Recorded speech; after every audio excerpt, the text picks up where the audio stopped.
Hello again guys. Today you're gonna learn how to find all the liked reels on Instagram. So if there is a reel that you liked, but you can't find it again, just follow these few steps. Open the App Store or Google Play Store and find Instagram. If there is a button update, click on it and wait a couple of seconds till Instagram installs all the latest options and features.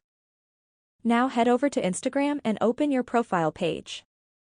At the top right corner, click on these three lines. Window with options will show up.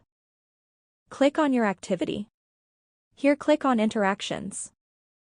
Here click on likes because we want to find all liked reels.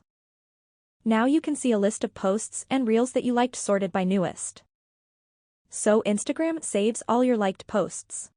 Now you can find your reel. Enjoy. That'll be it for this tutorial. Thanks for watching. See you in the next video.